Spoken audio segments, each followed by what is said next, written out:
Lumalakas na, ah. Lumalakas na, ah. Oh, tapos na tayo today. Kaya nga eh. Thank you ah. Thank you, son.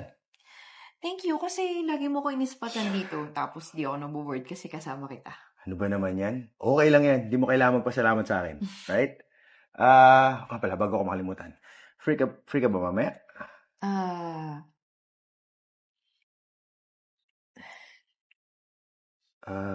May problema ba, Che? Pusa. Ayos sumagot ah.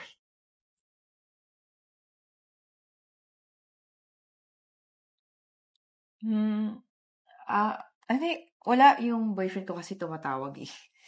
Alam mo, masyado kasing tamang hinala eh. Ano yun? Yeah, I'm free later. Bakit may gagawin ka ba? Hindi, kasi wala akong kasama doon sa party mamaya. Mm. Kung hindi ka naman busy, hindi naman sa pinipilit kita. Tsaka, I think, mas makakatulong to sa'yo. Mababawasan yung stress mo dyan sa boyfriend mo. Sure. Don't worry. Sige, send mo sa akin yung detail, tapos punta na lang ako later. Anong ginagawa naman ito? Ba't tayo sumagot? Gusto mo hatid na lang kita? Naku, wag na. Kasi makikita ka ng boyfriend ko, baka kung ano pang, di ba, ano pang isipin. Kaya, Ano naman? Trader mo naman ako dito sa gym. Wala namang meaning yun, di ba? sige. Tara.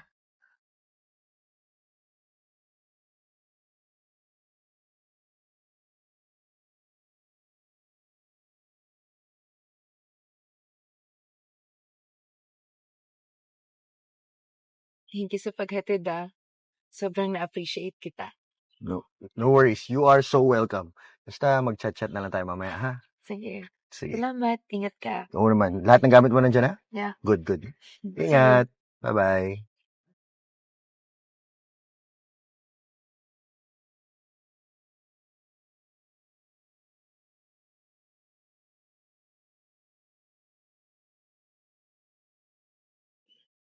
She! Ano ba? Saan ka naman ba galing? Ba't ginatid ka naman ng lalaking yun, ha? Kanina pa kita tinatawagan na. Di ka man sumasagot. Di ka rin nag-update. Sa gym malamang. Saka ba't hindi ka ba nakakaintindi, ha? Kanina ko pa sinasabi bago ko umalis kung saan ako pupunta, di ba? Saka, pinapairal mo na naman yung punyetang trust issues mo. Sa gym? Sigurado ka sa gym ka pumunta? Natural magdududa ako. Mag-iisang linggo ka ng hatid sundo ng lalaking yun. Sabi mo sa akin last time, di ba may gusto sa'yo yun? Sabi ko sa'yo, iwasan mo. Ba't di mo man lang magawa? Huwag ngayon, Ian. Huwag mo kang simulan. Nasabi ko sa'yo. Sagutin mo lang kasi yung tanong ko. Hindi mo na magkakaganito kung sasagutin mo ko na maayos eh. Tsaka assurance lang hinihingi ko. Lalaki din ako. Alam ko yung mga galaw na yun, kaya sana naman makapag-cooperate ka sa akin. Ina naman, Ian! Di niya ba yung pinapairal mo lagi, ha? Yung pagsiselos mo? Ano? Araw-araw na lang ba tayo magbabangayan, mag-aaway? Anim na buwan pa lang tayo, pero pagod na ako eh. Pagod na ako sa pinaggagawa mo. Duda doon, duda dito. Ano ba? Ilang beses ko bang pwedeng sabihin sa'yo na walang kami? Gym body ko nga lang siya, okay? Sana naman pagkatiwalaan mo ko.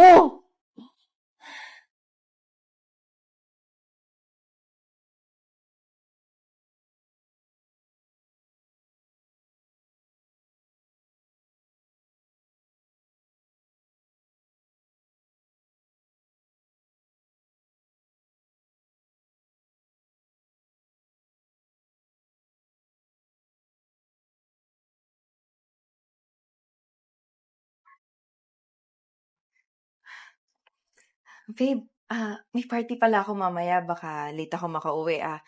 Ihahatid na lang ako ni Dave. Ayos ah. Hindi lang pala sa gym kasama mo yung gym instructor na yun, pati sa party. Hindi. Hindi ka pwede sumama sa party na yan. Ano ba yan? Minsan na nga lang ako magsaya, papagbawalan mo pa ako. Babe naman, magjowa pa lang tayo, hindi naman tayo mag-asawa eh. Alam mo kung ganyan, kung ayaw mo, di wag! Babe naman, Sana intindihan mo naman ako. Nag-overthink ako eh. Siyempre mag-overthink ako kasi masama yung kutob ko sa lalaking yan. Mahirap ba yun na magsakripisyo ka man lang kahit sa maliit na bagay? Lagi na lang ganyan. Alam mo, kung ayaw mo ng mga ginagawa ko, maghiwalay na lang tayo. Babe, huwag naman ganun. Sige na. Pumunta ka na sa party na yan. Pero, sana mag-update ka. Tignan mo, papayag ka din naman pala eh. Dami mong pang drama.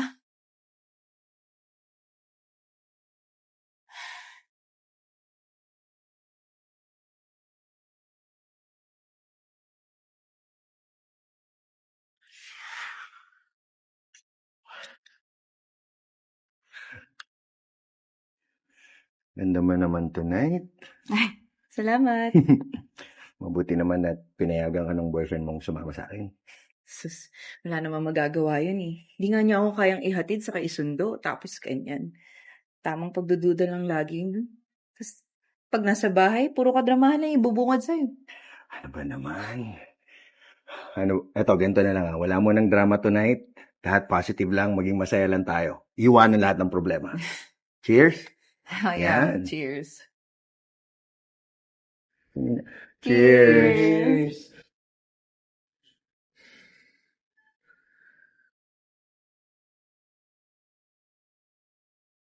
Ano, brother?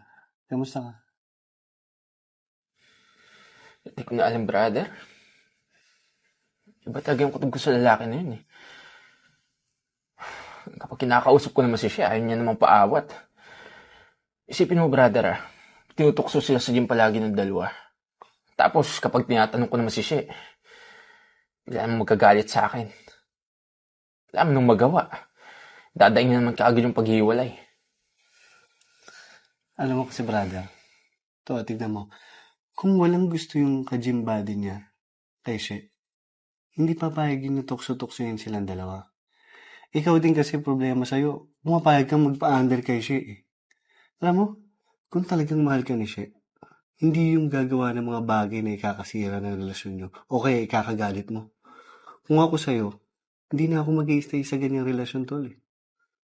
Ang hirap kaya niyan.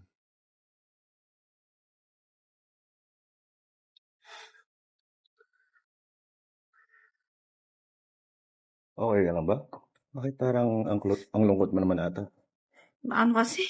Naguguluhan ako sa boyfriend ko eh. Ngayon, wala naman akong ginagawang masama. Kung ano-ano pa iniisip. Pinapairal pa yung pagiging overthinker niya. Tapos, alam mo yung nakakapagod, nakakasawa ni. Bangayan na lang kami ng bangayan. Alam mo, hanggang ngayon, sasabihin ko to sa'yo, hindi mo deserve yung kanyang uri ng treatment. Napaka-immature ng jowa mo. Kung may tiwala siya sa'yo, hindi dapat ganyan yung pakikitungo niya sa'yo. Advice ko lang hiwalayan mo na yan. Napakaraming lalaki dyan nang handang-handang intindihin ka. Huwag mong pinagsisiksikan yung sarili mo sa ganung uri ng lalaki. Masasaktan ka lang, mapapagod, mauubos. Parang may dumi ka dito. Bakit mo ko'y nalikan? Siya naman, hindi ba obvious? Gustong-gusto kita.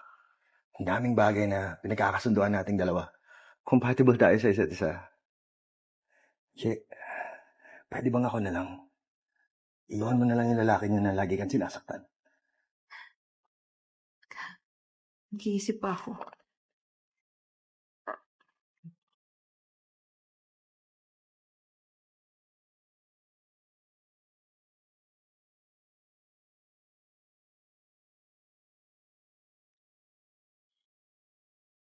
Tara, babe, kaya na tayo. Maghiwalay na lang kaya tayo. Anong sinasabi mo? Maghiwalay na lang tayo. Babe, may nagawa ba ako? May problema ba? Okay na tayo Gising ka nga. Baka toxic na relasyon to. Hindi na ako masaya eh. Pagod na ako. Tama na. Ayoko ng ganito. Ano? Dahil ba ito sa gym buddy mo? Kayo na ba? May iba na ba kaya ka nakipag-iwalay?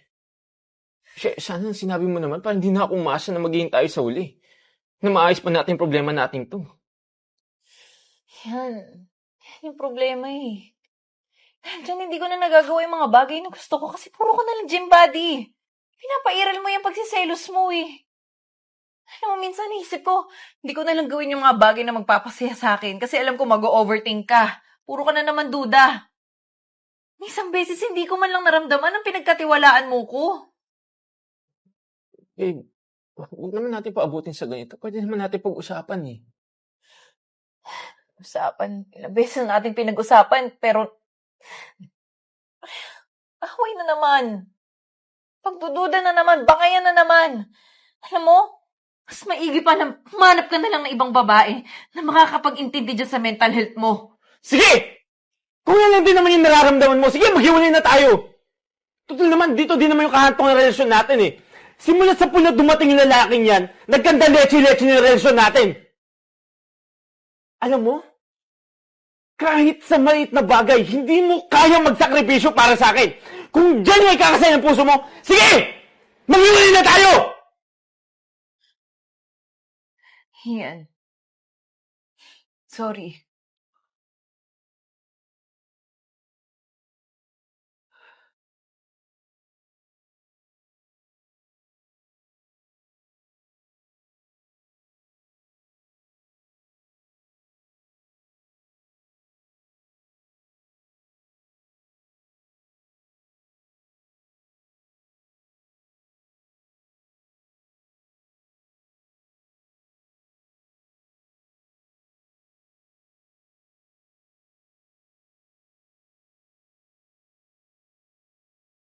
Brother. May problema tayo, brother. Ano? Tignan mo kasi, oh. Yung sa especially for you, yung sa time yung sa TV, yung pag-uusapin yung mag-ex. Oh. Brother, yung kaibigan ko si Albert, naghahanap ng lalabas na couple para dito. Pinasa ko yung story yun ni Sherry May. Unique kasi yun, brother, eh. Lalabas na daw yun sa inyo. Malilintikan tayo, hindi ka kaagad nagsasabi sa akin eh. Chat lang sa'yo ni Albert, ma-agree ka na kaagad. Kasi brother, na-excite ako doon sa criteria, maganda kasi. Sayang din naman yung brother. Tawagan mo na si Sherry May. Loko-loko ka talaga, papahamak mo pa ako eh. Sige, tawagan mo na. Sige, ito na, susubukan ko. Ano sabi? Wala pa. Sige na, tawagan mo.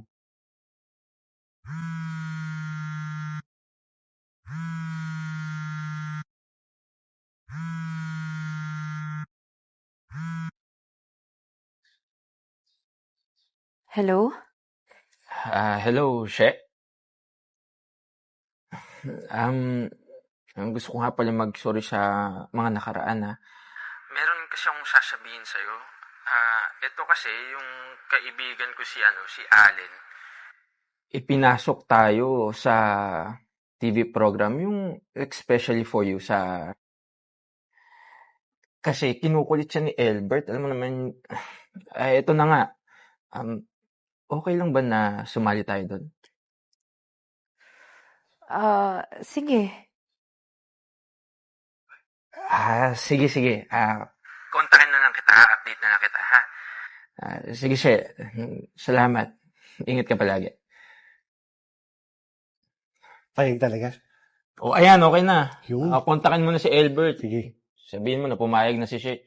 Natutuwa. Maganda yung sa inyo story ni brother.